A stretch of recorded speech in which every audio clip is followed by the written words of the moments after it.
পহেলা জুলাই থেকে দেশব্যাপী দেশ করতে জুলাই পদযাত্রা কর্মসূচি শুরু করেছে এনসিপি। তবে বিভিন্ন জেলায় যে একের পর এক সমালোচনায় জড়িয়ে যাচ্ছে দলটি। এমনকি এনসিপির কার্যক্রম বন্ধের ঘোষণাও দিচ্ছে কেউ কেউ। সমালোচনা ঠেকাতে অবশেষে দুঃখ প্রকাশ করছে দলের নেতা, কিন্তু কেন?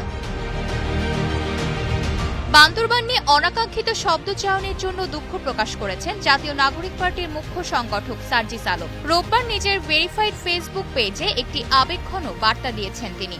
পোস্টে সার্জিস লেখেন, আমরা লড়াই করব সব জাতিগোষ্ঠীর অধিকার ও মানবিক মর্যাদা নিয়ে। জুলাই পদযাত্রা থেকে এটাই আমাদের অঙ্গীকার। বান্দরবান নিয়ে কিছুদিন আগে একটি বক্তব্যে যে অনাকাঙ্ক্ষিত শব্দচয়ন হয়েছে সেটির জন্য আমি আন্তরিকভাবে দুঃখিত।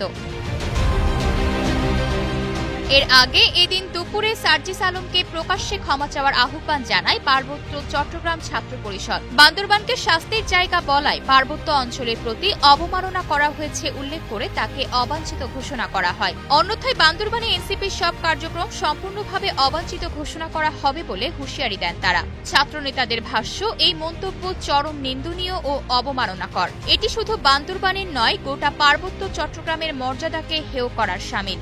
এটি রাষ্ট্রীয় বৈষম্য ও অবহেলার নগ্ন বহিঃপ্রকাশ বলেও মন্তব্য করেন তারা।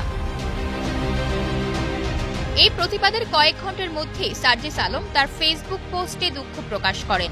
উল্লেখ্য, গত ৩ জুলাই পঞ্চগড়ে জুলাই পদযাত্রার একটি পথসভায় সার্জিস আলম বান্দরবানকে শাস্তিস্বরূপ চাঁদাবাজ ও দুর্নীতিবাজ কর্মকর্তাদের পাঠানোর জায়গা বলে মন্তব্য করেন। আয়শা অর্থী, নিউজ ডেস্ক, গ্লোবাল টেলিভিশন।